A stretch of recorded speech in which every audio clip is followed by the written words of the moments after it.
know a lot of you, but for those I don't know, I'm Bill Teft, and I'd like to welcome you to this month's, I guess, this summer's Ely Field Naturalist program. We try to do them once a month. This summer we've had more than once a month. Sometimes with nature nights we have more as we go along, and it seems like we come up with new things that we just feel like we should be having a program about, regardless of whether it's meeting time or not. But after tonight, we'll kind of roll into, probably for winter, more of a monthly framework like we usually do. And I would like to start out by expressing some gratitude to a number of things. One is, especially this past week, we had a potluck. We have one every August. And so we had the Dombergs who hosted it, which is, we owe them a lot of gratitude for being willing to do that. We have 40 people show up and do things, so that was great. I'd like to also, and we haven't done this often enough probably, and encourage you, if you run into people here at the college, to express gratitude to them for letting us come here every month. We've done aquatic invertebrate outings here and used the labs, and we've come here every month throughout the year pretty much and had these meetings. So I brought some of the college materials there, even if you're not too familiar with vermilion. And then the other thing I brought that we can pass around or you can take a look at is there's a growing number of people, I think, in the community of various ages, including my generation, that are taking college classes. And so since classes are about to start here and kind of on a as available, space available basis, especially seniors can take credits for, I would say next to nothing. It costs you almost nothing per credit to take a class. And so I just brought this list of this fall's classes, and like I said, it's on a space available basis, and this is a couple weeks old, but I mean there's things that from the naturalist perspective might interest people, like beaver ecology or moose ecology. They also interest the students a lot, so they fill up. But other people, there's been a lot of people taking all the history classes. That's been really popular here at the college. And I know somebody that's taking chemistry. And so I've even gone back and taken some of these things again because it's been, I don't know, it's probably been more than 10 years since I did the last one. So it's good to get back and do some of these things. What else do I need to do next? There's a couple of things coming up that I'll announce to the general group of field naturalists as we go along, but there's a bio blitz at Sedan Underground Mine State Park again this year that hasn't been really publicized, I don't think, anywhere. And a bio blitz is when you have a bunch of different people from different backgrounds come and spend time with people finding whatever they can find, kind of like we did this afternoon with Elaine, trying to see whatever we could find in the world of bumblebees and things, or other pollinators. Well, there'll be spider specialists, fungus specialists, there'll be bird hikes, there'll be a lot of things, and they're all September 14th at Sedan Underground Mine. It's free. You go, you show up, there'll be a schedule, I'm sure it'll come out of what's happening at different times, but if you're interested in learning about, Spider-Man will be there, Larry Weber,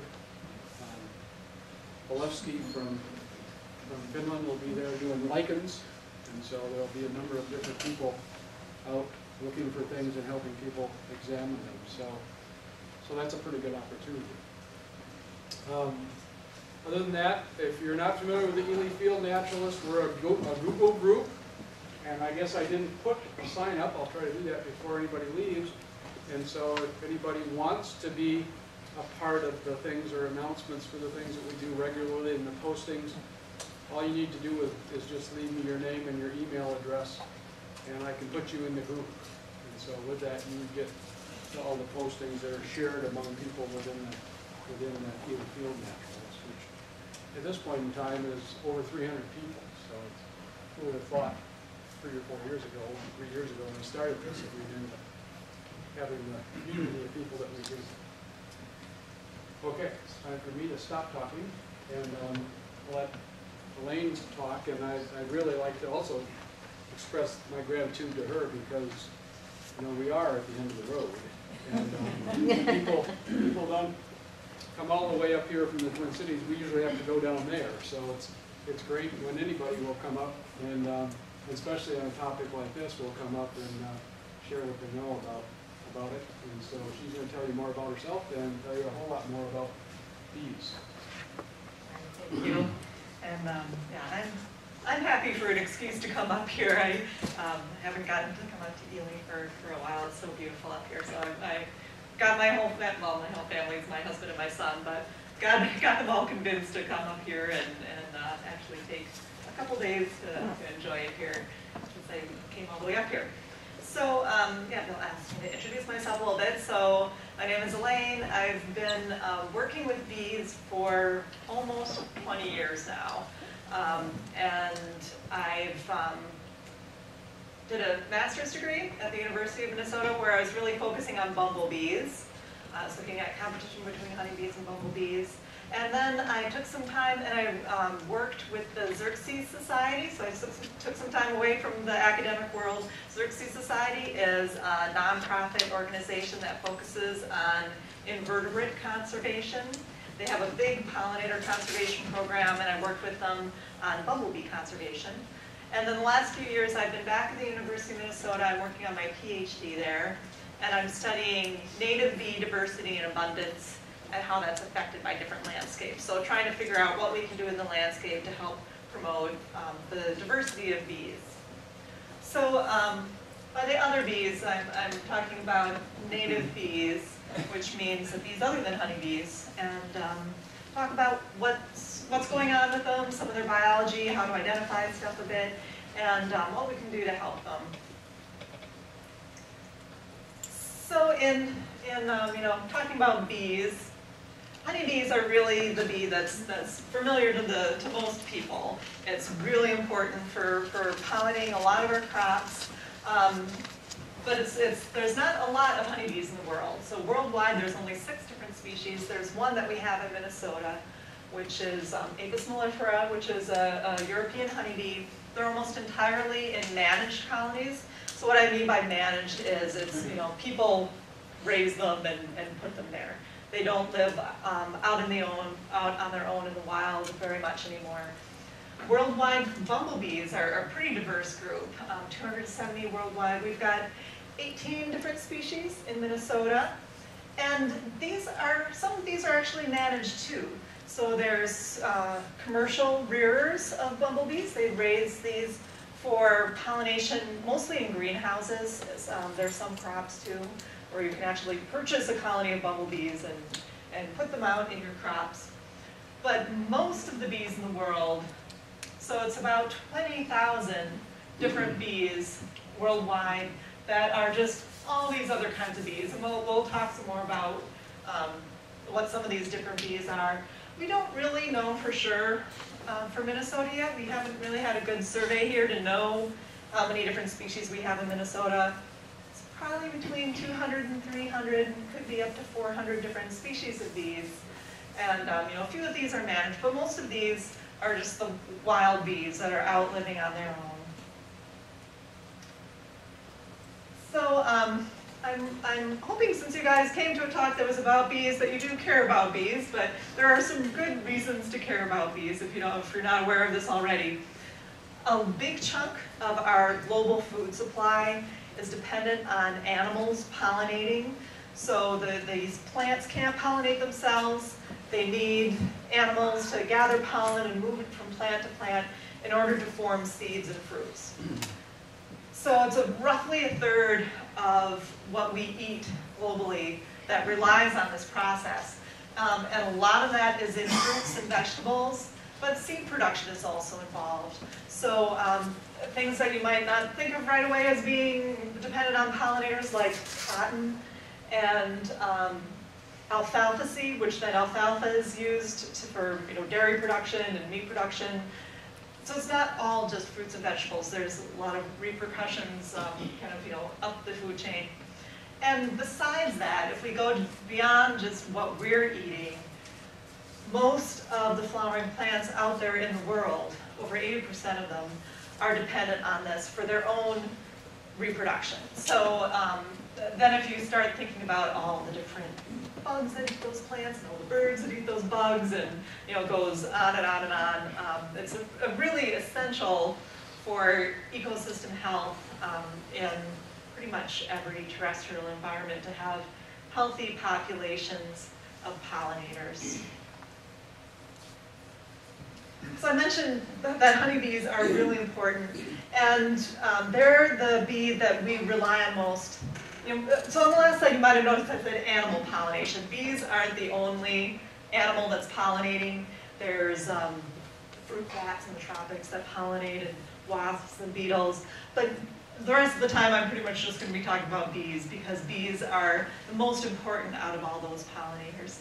And honeybees are definitely the most important for us in terms of our own crop production that we're doing in North America particularly. So it's a lot of money, over $14 billion is the value of crops in the US that are dependent on honeybees. And so some crops are more dependent than others. Things like almonds are entirely dependent on honeybees. If they don't have honeybees there, they're not going to be producing the nuts on the trees. Other crops, things like blueberries and cherries are really dependent on honeybees. There's other crops that you get bigger, better fruit, but you will still get fruit even without bees there pollinating. It's just the food won't it won't ripen as well, it won't be as big for the seeds, it won't have as much oil content for when you're growing oil seeds.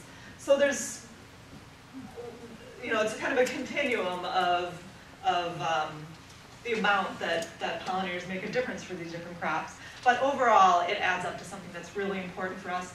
And it's a lot of our most nutritious foods that are dependent on these bees for pollination. But besides honeybees, a lot of these other bees are really important, either as alternatives if honeybees are having problems, which most of you have probably heard about some of the problems with honeybees, particularly getting worse over the last 7 years or so.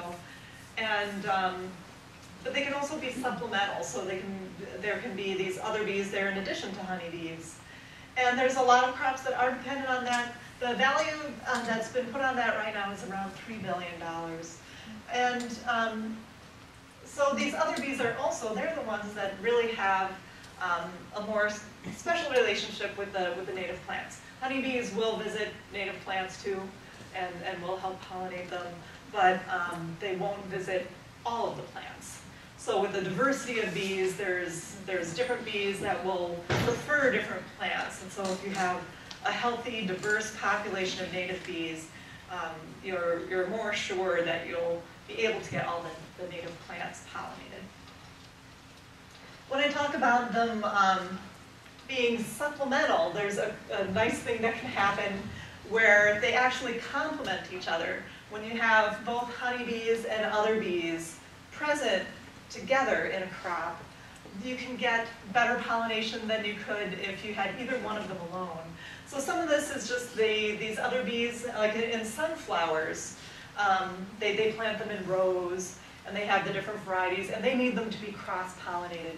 But honeybees, when they're foraging, if there's a row, they like to just go straight down. Honeybees are very organized and neat, and they'll just go straight down the row. But if they're going down the row and a bumblebee comes along and disturbs them, they'll fly up and they'll move across the row. And so then you'll get the cross-pollination that you need.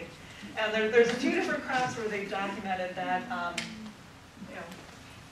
all bees, that these bees can really help each other, and you end up with better production, better yield in the crops when you do have different bees working together. So sometimes I talk about bees a lot, and people just say, what is a bee? And I had to think about that a little bit, how to answer that.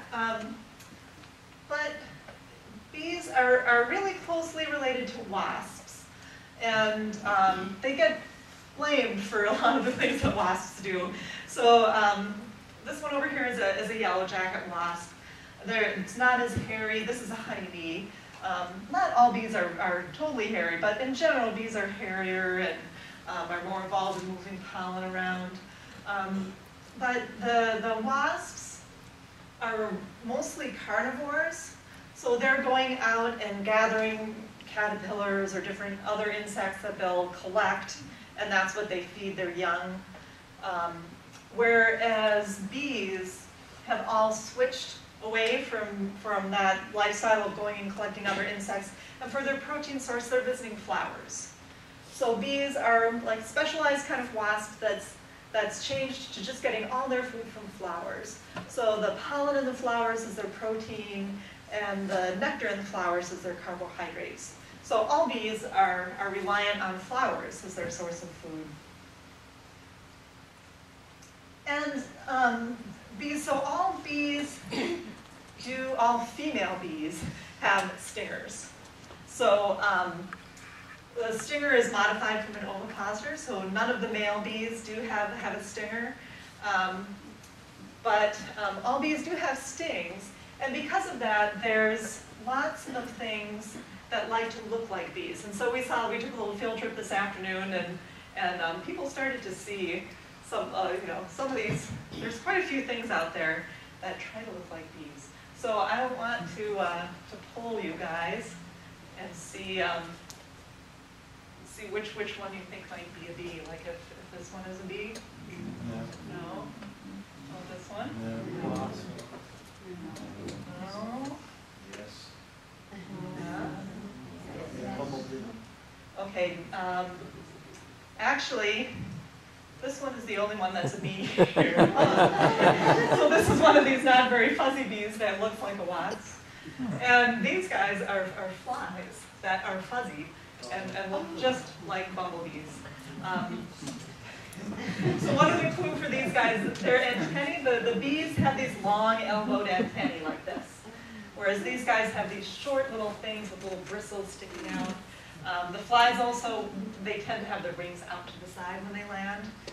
Whereas, well, that one's not doing it very well, but a lot of times the bees will fold their wings over their backs a little more. So a lot of things, since bees have a sting, a lot of things take advantage of that and just look like a bee so that other things leave them alone. But it can make it confusing when you're out there looking for bees. So, I'm a scientist. I thought as naturalists, you guys might like all of these names for things too. I really like all of these names. So bees are animals. They're arthropods. They're in the class Insecta, which means they're insects. So in a big group with all the other insects. Their order is Hymenoptera, which is a really diverse and important group of insects that has wasps, ants, and bees together in there. The bees belong to 7 different families. There's hundreds of different genera. We've already talked about there being lots of different species. And we think around 4,000 are in North America. And we've got all of the families here in Minnesota, except for this one family, which is just in Australia. But all of these other families of bees will be present in Minnesota. A lot of times people divide them into short and long-tongued bees. So all bees have a fairly long tongue, but some bees have really long tongues. And this really affects the kind of flowers that they use and some of their different habits that they'll end up having. So sometimes people just divide them up that way too, based on the length of their tongues. So for some of our short-tongued bees that we have around here, we saw one of these today when we were out, a plaster bee in the genus Calides. So these guys, their head is kind of heart-shaped, if you can get them to sit still long enough for you to see. Their hair for collecting pollen is way up on their legs, so it's kind of like their pollen is in their armpits. And these guys mostly nest in the ground. Some will nest in stems too. I'll talk more about kind of nesting habits later. Another common group of bees that I thought we might see today, but we didn't, was these yellow-faced bees. So these guys are another bee that looks like a wasp. They're not very hairy. They're very small. And usually they're called yellow-faced bees because they're mostly black, and then they have these yellow spots on their faces. So if you look closely at flowers out there, you might notice some of these guys. And these guys, both of these genera of bees belong to the family Pollinator. About 150 species of those in North America. This group is much less diverse, only about 40 species. I don't see these very often around Minnesota. Some of these are more specialized on squash. And so sometimes if you're growing squash, you'll find these guys. They somehow seem to be really good at finding squash. But they're kind of just a medium-sized bee, a little tricky in terms of looking like some of our other bees that are around. Those guys do nest in the soil. The family Andrenidae, you can see, is much more diverse than the other families we've talked about so far. So 1,200 different species in North America. We've got, I'm not even sure how many we have in Minnesota, at least 100 different species of these guys. And these guys are fairly common. We didn't see any of these out there today, but I usually see these around fairly often. These guys also, their pollen will be kind of up in the armpits or down the brushes on their back legs. And these guys, it's really their body shape that I use to tell these guys apart. So these are bees that you'll see on the flowers, and they'll, they usually have these kind of stripy abdomens, but their abdomens are kind of flat. They're not really round and stout. They're kind of this flattened shape. Another common group in that, in the family Andrenidae are these guys, Perdita, which, this is a really big picture here, but it's a really tiny bee. So the smallest bee that we have in North America belongs to this genus, so they can get really pretty tiny. The halictids are also called sweat bees, and there's lots of different sweat bees around here too. A lot of them are metallic, so sometimes they'll be this bright green, shiny metallic. Sometimes the whole body will be bright green like that. We saw some of those today. And sometimes they'll just have kind of a metallic abdomen, and then the rest of them is more kind of dull colored. But these are really common around on flowers. They're called sweat bees because they're often attracted to the salt that people, just that's in your sweat. So they'll just land on people to lick up the salts in your sweat. Not a very attractive sounding name, but they're beautiful bees. Moving into the long-tongued bees now, leafcutter bees are a pretty diverse group. Very important. Some of these are some of the ones that are managed. They are stem nesters, so these are some of the ones that are commonly managed. And for pollination, where you can buy stems that are, or straws that are full of these bees that people have raised, and you can bring them out, put them in your orchard. They're used a lot for apple pollination and different early spring blooming fruits, because they like to come out in spring and they'll fly in cold weather. These guys, the really simplest thing to do for identifying these guys is where they carry their pollen. So the leafcutter bees are all carrying the pollen on their abdomen. So most of the other bees, it's been on some part of their leg that they're carrying their pollen. But these guys, they have their pollen collecting hairs on the bottoms of their stomachs. So you can kind of see on the side here this orange that's on peeping out from the stomach of this bee, and that's the pollen that's there. And you can see they don't have any pollen really on their legs. And these guys are called leaf cutters because they cut pieces of leaves or other materials that they use to line the nests that they form. And I'll show you some pictures of the nests in the future here, but just to let you know, that's where that name comes from. Most of them are nesting in stems or cavities left from bark beetles, for example, in wood. Some of them do nest in the ground. And these guys, because they do go and cut pieces of leaves like that, their heads tend to be really big too, and they have these big mandibles.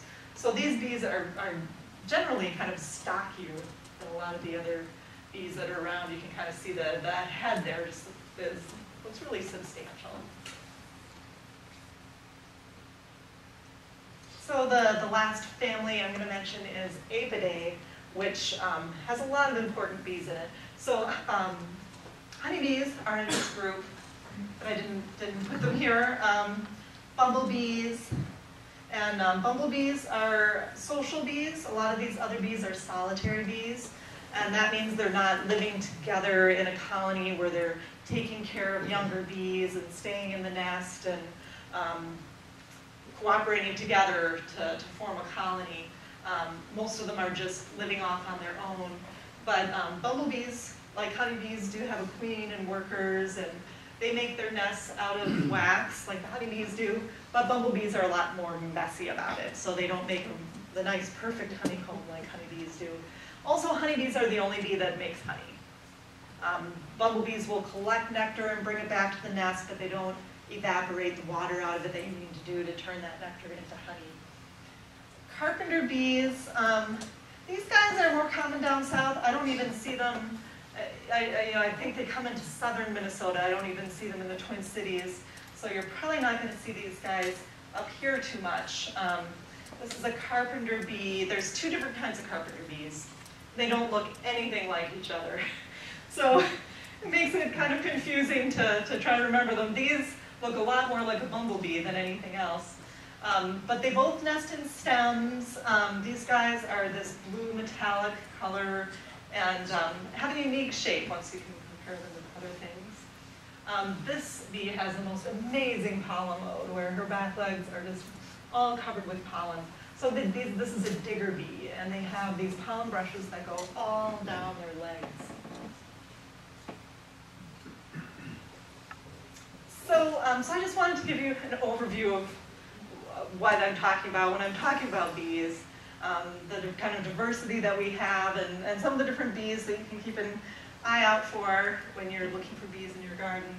But there is a serious problem with bees being in decline.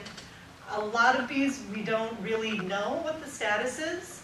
I mentioned we don't really have a good number for how many bees we have in Minnesota. So if we don't even know how many bees we have here, you can imagine it's hard to know what the population status is of any of our bees. But that's one of the reasons people have focused more on bumblebees for bee conservation issues currently, because we just know more about bumblebees. They're big and they're fuzzy and they're cute and they're a lot easier to identify than a lot of the other bees, though today we had some lessons in how difficult that can be. But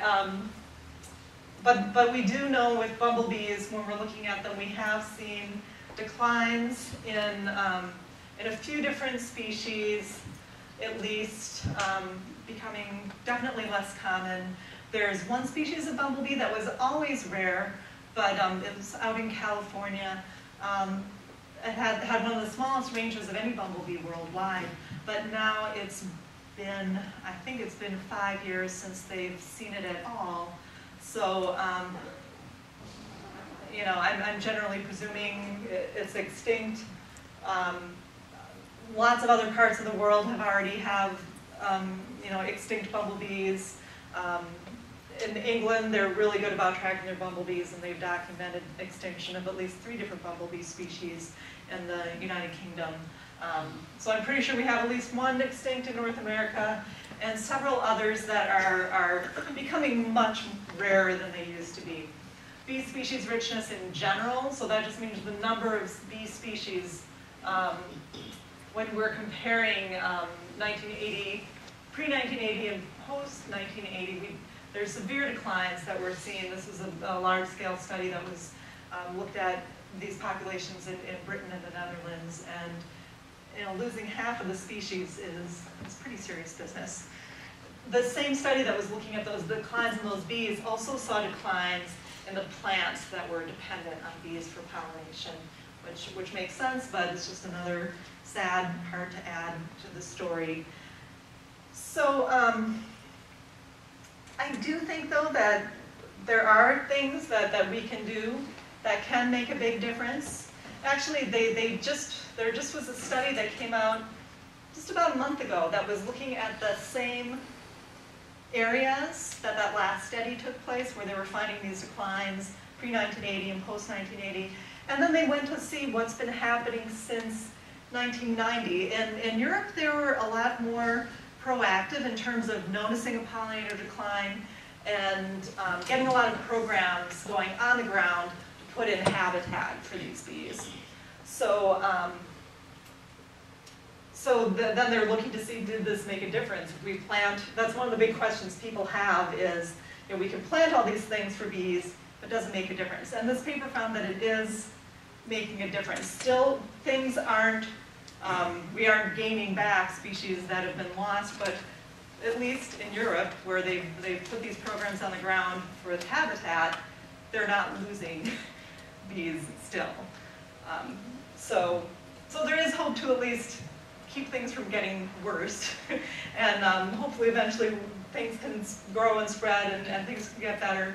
So the main things I'm going to talk about are creating bee-friendly landscapes, which is providing food and shelter for the bees, and talk a little bit more about what that means for bees, and then talk some about pesticides. And I really do believe these bees are able to find these resources, and so a little bit can go a long way, even if you just have, you think, oh, I just have my yard, and what difference can it make if I plant this little patch? The bees can find it, and they can use it, even if it's a small, if you're surrounded by a bunch of other stuff that may not be bee-friendly, it can help them and make a difference. So I encourage everyone to try to help. So, in talking about food, we already talked about what all bees eat, which all bees are relying on flowers for their food. And so you want to just provide abundant nectar and pollen. And these bees are active at different periods of time. Some come out in the early spring and are active through till fall. There's other bees that are only out for a couple weeks at a time as adults. The rest of the time, they're just in the nest as young. And so having things blooming all throughout the year makes a big difference for these species. There's, especially kind of the early and late are areas I like to have people focus on because it can be harder to get things blooming. Especially in kind of the late spring before the summer stuff really kicks in. Early spring, there tend to be a lot of spring wildflowers that come out, and that's great. But then there's always this gap. So if you can find things that are blooming and that you see bees liking, kind of in between those first spring ephemerals and when the other stuff is coming out, it's great to encourage those plants. And one thing that it took me a while to think about for thinking of flowers is that trees are really big flowers, and some of them are great bee plants. So things like maple and willow are really important, especially in the early spring, providing pollen to these bees to get their nests going. Fruit trees are great. Locust and basswood trees are great nectar providers and important honey plants for honeybees. So I'm mostly talking about bees other than honeybees, but all of this stuff is going to help honeybees too. If you know beekeepers and they're trying to help out their bees, these will help them too. So and when besides trees, when you're talking about all these other kinds of flowers, there's lots of different kinds of flowers that can be good for bees. I generally recommend native perennials as just a kind of an easy overall recommendation. There's a lot of horticultural varieties that have been bred more for how they look than how they function. So some of them no longer are producing nectar to attract the bees. And so that's why I generally recommend the native perennials. They love mints, any of the clovers, anything in the mustard family, things like goldenrods and asters.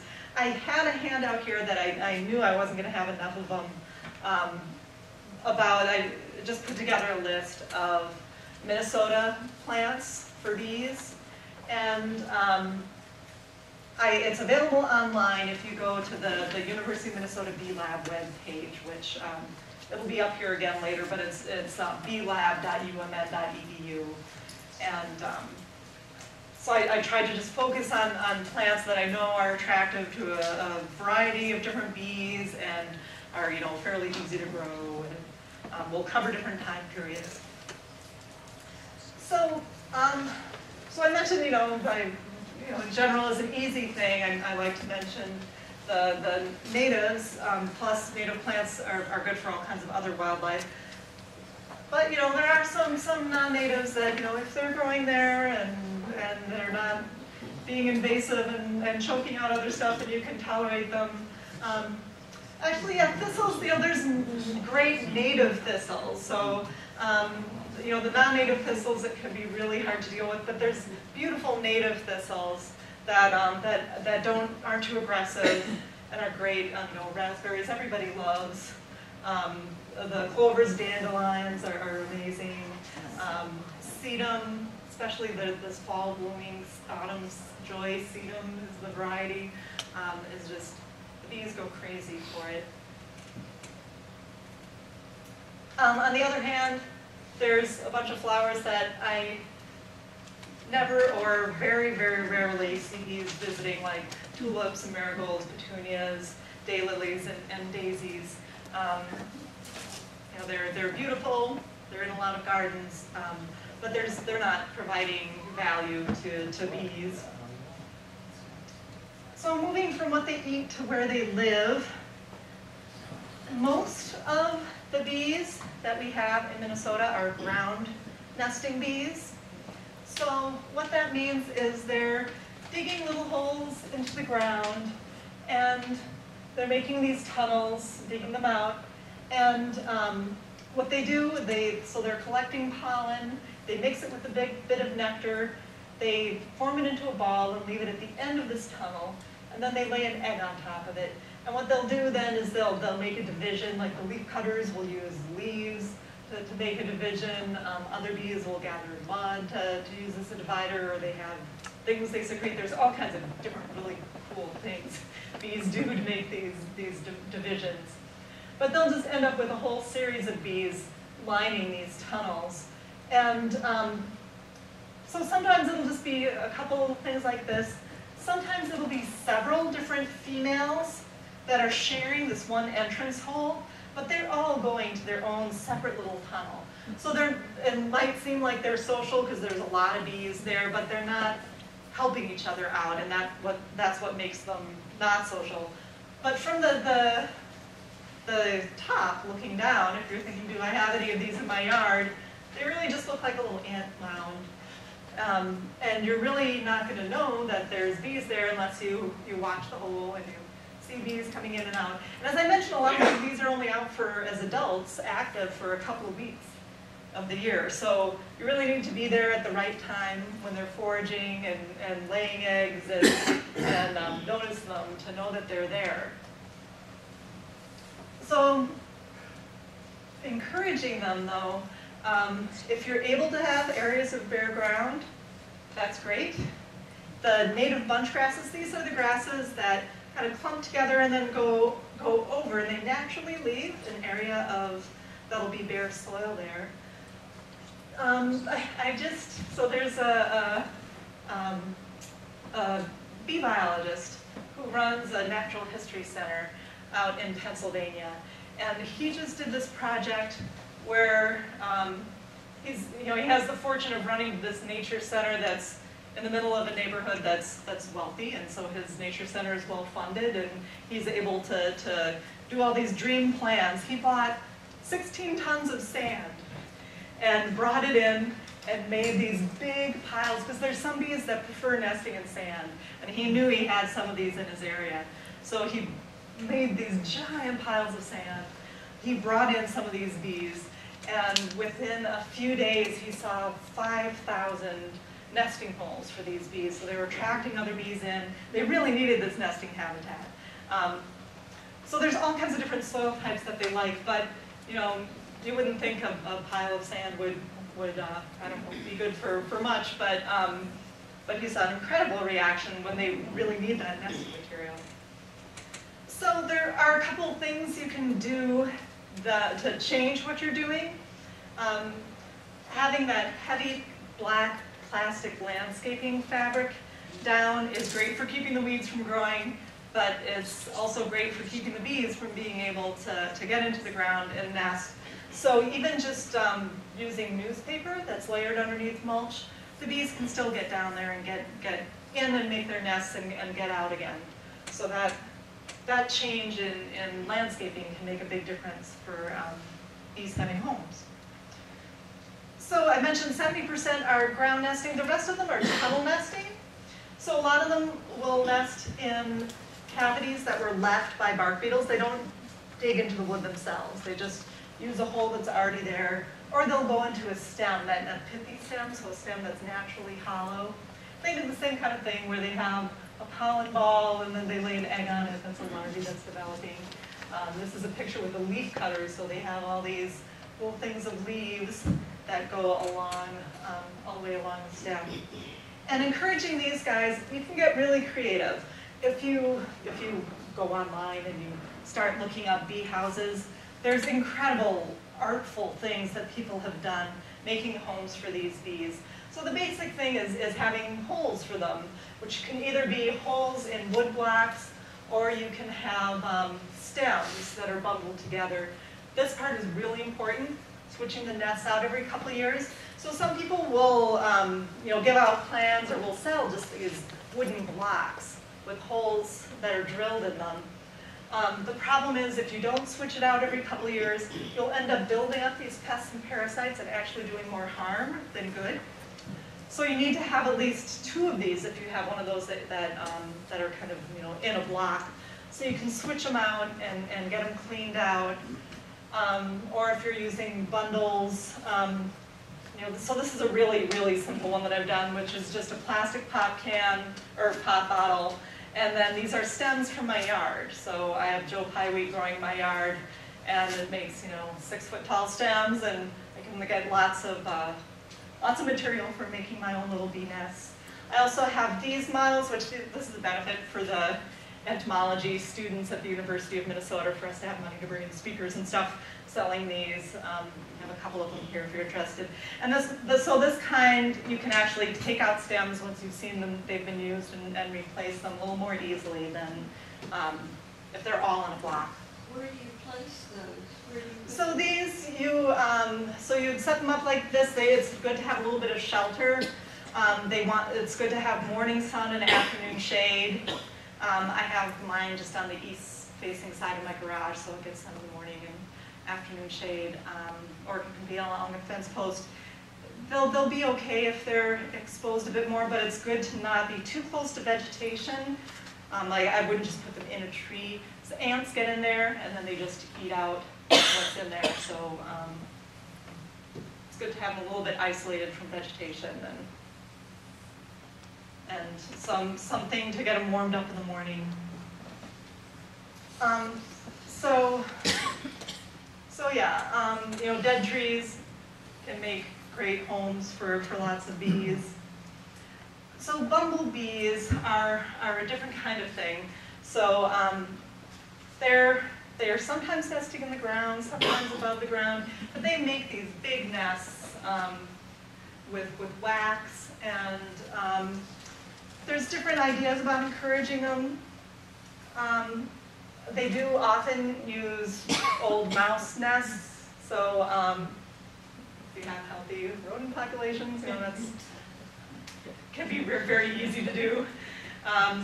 You can also put out nests with different kinds of nesting material. People are this is in kind of a primitive stage. People are still figuring out what bumblebees really like. What size would the box be? What kind of fluffy stuff to put in there? Where should it be? The best advice that I've heard is just watch the bumblebees and see where they like to go, and then put the nest there and try to make it like that area that they liked. So there's a lot of art to it at this point, but can be a fun thing to play around with to see if you can get bees to like homes that you put out there. So we talked about giving them food and getting them shelter. Reducing pesticide use is something that's really important. there's a clear negative impact of a lot of different pesticides on honeybees and bumblebees. We just have to assume, there just hasn't been the research on all of these other 20,000 kinds of bees, but they have pretty similar biology. We know that these things are going to be affecting them. And we know from honeybees, so this is pretty scary. Pretty much wherever you are, a honeybee, pretty much every pollen load that a honeybee is bringing back home has at least 4 different pesticides in there. So they're getting out there, they're flying all around, getting exposed to all kinds of things all over the place. So there's this newer kind of pesticide called neonicotinoids. There's been a lot of information that's starting to come out about these. And these are different in that they're systemic. So they go into the tissues of the plants. And actually, I have a couple of little animations to show you guys about, kind of demonstrate how this happens. So there's a couple different ways that they're applied. One is it'll be a soil drench, or it can be sprayed onto the plant. But it goes down into the roots. It's in all the tissues of the plant. The bee will then drink the nectar, and there'll be this pesticide in the nectar. If it's at a high dose, it will kill the bee. It's a neurotoxin. But it can also be applied as a seed coat on crops. So they just have a coating of the neonicotinoid on the seed of the plant. And it'll still be within this plant, but at a lower level. And it'll just work to confuse the bee. And then they won't be able to forage very well. They'll get confused about where they're going. They may not be able to fly as well. And these are called sublethal effects. So we know pesticides are bad when they're just killing bees, because you can just see dead bees. But one of the things that's been a problem with this kind of pesticide is it seems to have a lot of uses where it's at this kind of dosage where it's not necessarily killing the bees, but it's making them so they're not functioning as well as they should be functioning. And because these insecticides are entering the plant tissue, they can stay around for years. So the benefit to them is it's not something that's being sprayed and drifting everywhere. It's pretty targeted in terms of this insecticide is inside this plant. So in terms of it's mostly trying to get herbivores, insects that are eating the plant tissues. It's really good at targeting those guys. But the problem is it stays in this plant and can be there for a couple years. There was just a study that came out looking at levels of these systemic insecticides in plants that people are purchasing at nurseries. So people are buying plants, they could even be buying these plants specifically for bees to put out because they think they're going to be good for bees. And then the nursery has actually already treated them with this insecticide, and it stays in the plant for 2 years. Or it can if it's at a high enough dosage. So you need to be really careful in terms of knowing the sources of where your plants are coming from. So if you can have stuff that's low toxicity, low residue, really important thing for bees is to not spray pesticides out on plants when they're blooming, because bees will be foraging there, being aware of drift when you are, there are times when you need to use pesticides for crop production. It's just something that's essential for some crops and the way that some people are growing things. So if you do need to spray, to be aware of how you're doing it, and to really, we really need to keep an eye on these systemic pesticides and think about what we're doing. So my take-home message is to plant flowers, create more nesting habitat for bees, reduce or eliminate pesticide use as much as you can in whatever you're doing. I want to add a couple of things here just to support our local beekeepers. Buying local honey is really important. Beekeepers are having a really hard time. situation with honeybees is really bad, and beekeepers need our support. And bee research is also really important. If we're going to continue to figure things out and make progress and figure out how we can keep these bee populations healthy. So at the University of Minnesota, we're working on building a bee research and discovery center. So we're working on having an education outreach center, which will, it looks like it will probably be at the Minnesota Landscape Arboretum down in Chanhassen, which hopefully will be providing lots of information about bees. And we're also working on getting funding for a new bee lab. We have a lot of amazing world-class research on honeybee health and wild bee diversity, and we do need better facilities to support more research. I brought a bunch of handouts. A lot of them were from the Xerxes Society. They have more on their website. They have a great pollinator section with tons of information about bees, if you want to visit that. I have copies, so I have a chapter in this book about bumblebees. This book is online as a PDF, the whole thing, for free if you visit the SARE site, S-A-R-E, and look for alternative pollinators.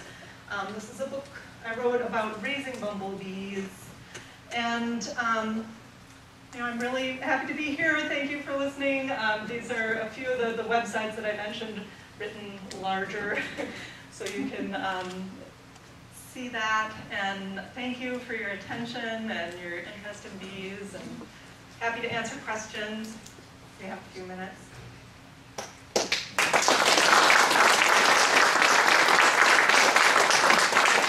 What's the range of bees typically? You got a nest on the ground. How large of an area are they typically covering? So for the range of bees, it really depends on the size of the bee. So bigger bees fly further. So like a bumblebee will travel maybe 3 miles away, but some of these tiny bees, I mean, they're like a quarter mile maybe, or much less even. You mentioned the native thistle. Mm-hmm. That is not the Canadian thistle or Right. the wool thistle? Right.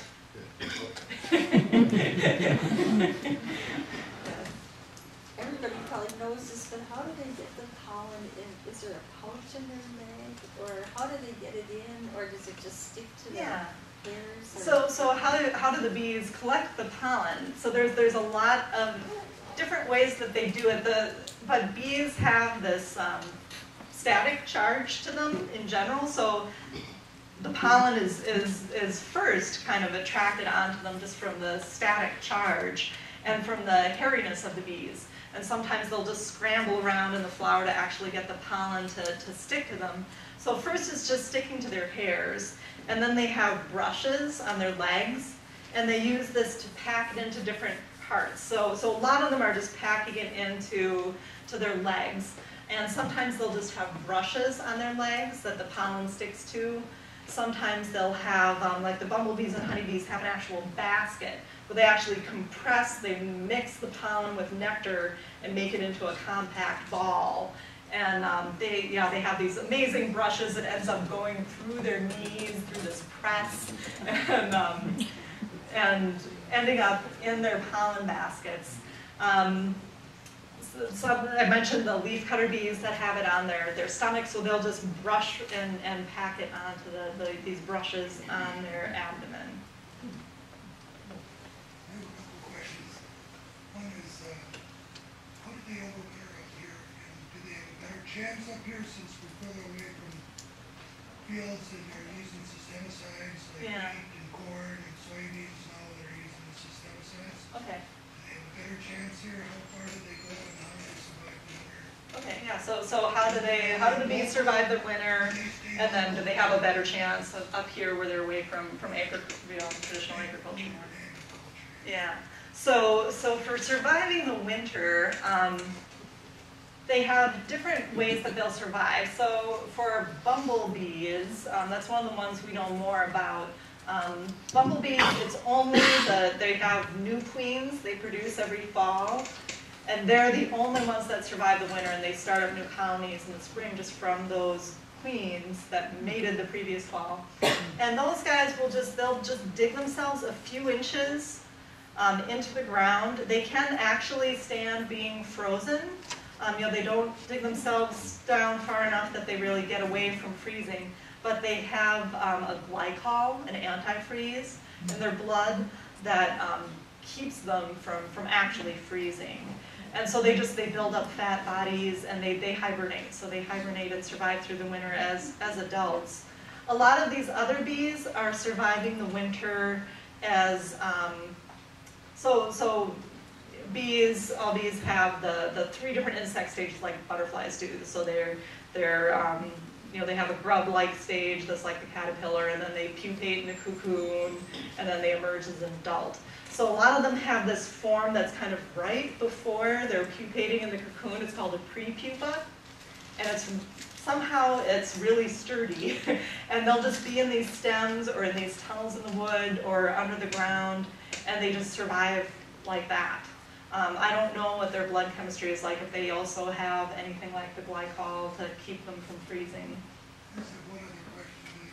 The plum trees bloom first here. Mm-hmm. And like when my plum trees all bloom, there aren't any bees around yet this year. Right. But there's no bees around pollinating plums. And I've noticed in some of the areas that have multiple plum trees, there's hardly any plums this year. Yeah. Does it depend on the weather, or is that something? Yeah. Yeah, so he was saying his plum trees bloomed before the early ones bloomed before the bees showed up. And this can be a problem. There's a lot of early blooming fruits that it can sometimes be a problem. A lot of times the bees and the plants are using the same cues. So a lot of times, even if the plants are early, the bees will be earlier too. But sometimes it just doesn't happen that way. And they will miss each other. Weather? Yeah, just dependent on the weather. And in terms of the bees doing better here, in terms of being away from agriculture, I would imagine there is less pressure from pesticides and exposure to pesticides. I'm not sure. I don't know enough about the forestry here to know how much. I know sometimes there can be, there have been sprays for forestry industry that have been devastating to bee populations. So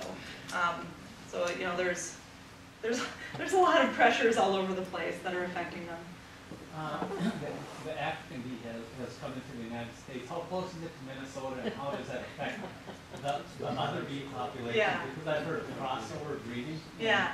So the African bee is the same species as our European honeybee. So it's Apis mellifera is the name of the species for the honeybee, and that includes both the European bee and the African honeybee. But there are different races, and there is a hybrid that was formed, and they are in the southern U.S. now. They're much more aggressive, and they're really healthy. So they're a lot better at dealing with a lot of these different pest pressures and diseases. Some people are kind of happy to have them in terms of they have healthy bees that can be used. They can be used for honey production. They're really hard to use for pollination because they don't like to be moved around. So it's not really a solution to just bring Africanized bees everywhere. But they're not going to be coming much further north than they already are. So they're in kind of Florida and Texas, Arizona through there, and they're just not adapted. I don't think they will. I mean, they've been interbreeding already. I don't think that they'll go much further north than they already are. You said something about bees getting protein from pollen? How does that work? So there are. So pollen is pretty high in protein, just naturally. And so the bees just are able to collect it from the flowers and digest it. They eat it? They eat it, yeah, and they feed it to their young for the most part. So it's mostly the young that are developing on the pollen. Yes, thank you. And different pollen has different amounts of protein. So some pollen from some flowers is great and some pollen from some flowers is not so great. I just heard that canola, which is, a big crop that honeybees will visit, but evidently the pollen, it only has like 15% pollen, whereas some other flowers will have, 50% pollen. So, yeah, it varies. Is the Bumble or honeybees producing so much honey, an excess amount of honey that humans eat it? Is that because of human cultivation versus other bees, or So honeybees are naturally hoarders. We kind of got lucky in that they naturally just collect more than they need. We encourage them to do that by giving them more room. We can put more of these honey super boxes up on top to give them more room to store honey, and they'll keep filling it. But even if you don't give that, they'll just stick honey down where they should be raising their brood. So it's just this natural, they're a little bit obsessive compulsive as a species. They just have to get out there and do it. All bees need water, right? Yeah. So water quality is very important. Water quality is important. The honeybees are the only bees I know of that really collect water. So honeybees will collect water and use it for cooling their colonies and things like that. These other bees, they just, water quality is affecting plant quality, and that's more how it would be affecting a lot of these other bees. Has there been any studies on chemicals in water that affect bees? Not that I know of. All pesticides are hard on bees? There's some that are harder than others. I got lawn services that spray your yards, you don't tell them that? Yeah. How about what they use? So I don't know what they're using. There's two of them listed on here. So pesticides is a really broad term, so it includes things that are insecticides and things that are herbicides and fungicides. And so, some of the things that are, I don't know what that is. I'm not familiar with the brand names for the pesticides, but a lot of what they'll use are herbicides to control weeds. And so that kind of varies. There's weeds that are great food providers for bees. I'm starting to see more information about general problems that can be caused with Roundup type. With this, there's more dandelions. Yeah, that's a problem, and then there might also be some other physiological problems they could cause. And actually, fungicides, even though you wouldn't think fungicides would affect bees, they actually have been shown to have a negative impact on, especially with honeybees, because honeybees actually, the pollen, they take it back to the colony and they form something called bee bread, which they ripen the pollen with a yeast that helps break it down and make it more digestible. And when they're foraging in crops that use fungicides, it inhibits these yeasts and the pollen isn't as digestible. So lots of things that you wouldn't think of at first are affecting them.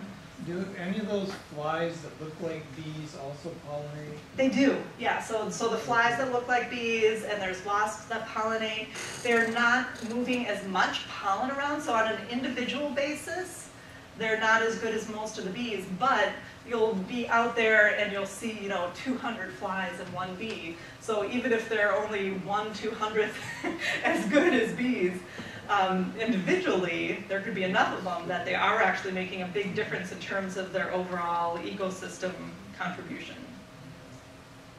Climate change and honeybee numbers. Yeah, so climate change. I'm not sure with honeybees. I know for other bees, we've seen ranges of bees changing because of climate change. There have been studies that have shown impacts on flowers in terms of the nutrients that they're producing when they're exposed to climate futures, kind of experimental studies. So we know things like sugar content in the flowers could be something that would be changing in the future.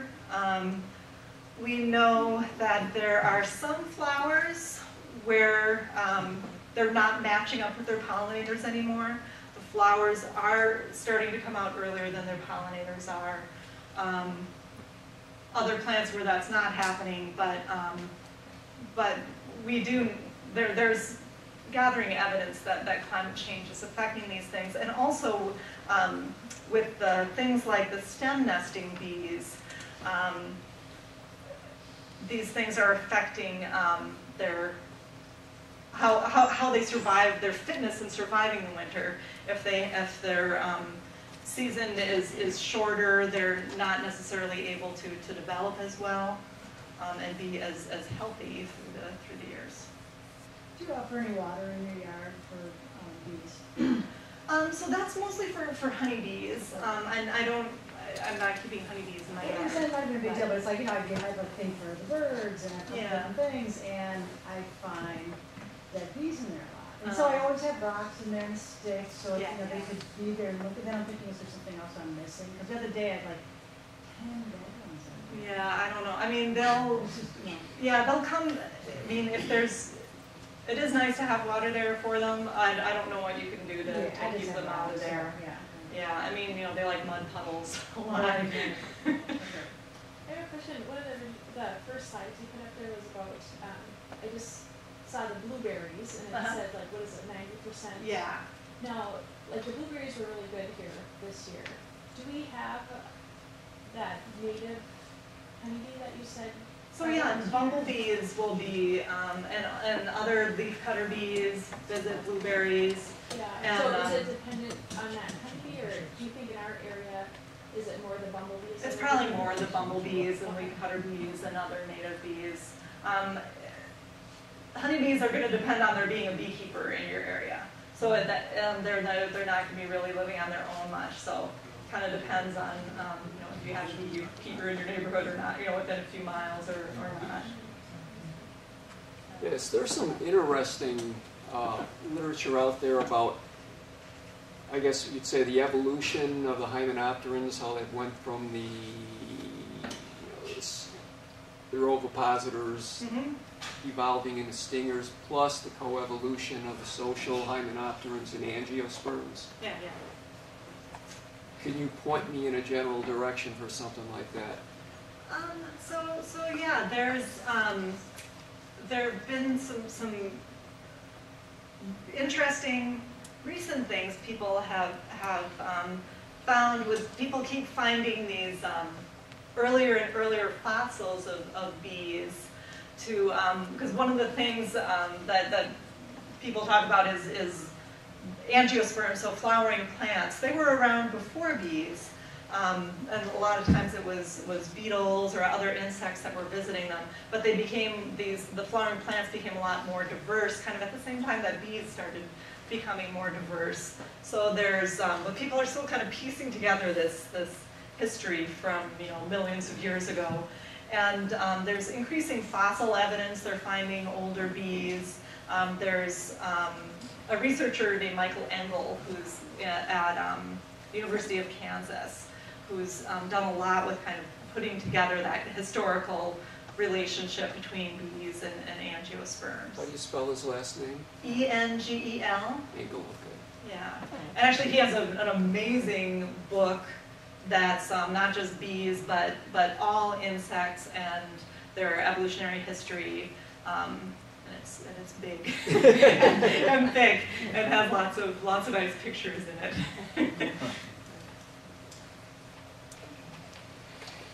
If you're going to have a mason bee home, do you just leave it through the winter and let it propagate and replace it in the summer? Yeah. So for replacing the mason bee homes, it's the problem with the trick that you have to work out is that they're coming out at different times through the season. So I mean, if you know you're really only interested in one species and you know their phenology, you can take it down when you're done. But if you don't know for sure what's in there and you just want to encourage all bees, you have to kind of stagger it. So I try to have a couple nests so that in the late fall or early spring, you can just take down that whole nest and you can put it just in a bucket or a box with a hole on the top, And the next spring, you have that out, and leave that there through the whole summer. So when they emerge, whatever time they're emerging through the spring and summer, they can come out, you have a new nest up, and new bees can nest in there. They can't get in and nest in that one that you left in this, in this bucket or whatever it is. And then you can, at the end, in the fall, you can take that nest and then clean it all out and get it ready for the next year and get it set up. So there's work. Do you leave the home out through the winter? Yeah. Or some people take it and put it just in their garage or someplace that's a little bit sheltered. They're surviving out there. I don't know how necessary that is. It might help a little bit. So that is a hibernation box you're building? They spend the winter in there? Yeah, they stay in there for almost a whole year. Huh. Okay. Yeah. What would you ask a nursery? Would you say do you have use systemic? I don't know the word to use, or do you use that? Neonicotinoids, yeah. So in terms of asking the nursery, hopefully if you say, systemic or neonicotinoid, they would be able to figure it out. They may just know the brand names of the things that they're using, so it might take some research to figure out what it is that they're using, and if it is one of these systemic insecticides that'll stay in the system. I think people are a lot of places that have plants, they get them from somewhere else, so they don't know. They're going to have to start asking the people that are producing these plants. I think it's going to be a little while till, and a bunch of people asking these questions before people realize, this is something that people want to know about, and we should ask our producers and have this information available to the consumers. But hopefully we'll get to that point. Is the diseases that the honeybees are getting, are they affecting the wild bees? So the diseases that the honeybees get, if they're affecting the native bees, they're at least being exposed to some of the same diseases. Some of these diseases, there's different viruses and things like that that will actually stay on the flowers. So the honeybees visit there and there's a virus and it stays on the flower and a bumblebee comes. And we know that the bumblebee will get that virus, but in terms of that virus negatively affecting the bumblebees, we don't know. A lot of the diseases are pretty specific to the different bees. But there's a whole other set of diseases that affect the native bees, so.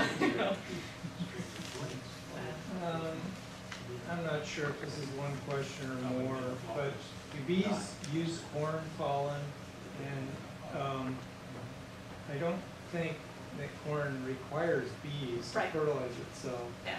But if you've got a GMO corn that's being sprayed, does that kill the bees?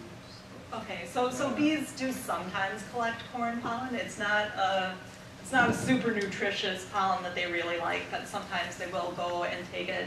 The corn doesn't need the bees. The corn is wind pollinated. But people have done, there have been numerous studies on the effects of the GMO pollen, corn pollen on honeybees, and at least to this point, no one has seen any negative effects. So maybe one more question, or no more questions. All right, thank you very much.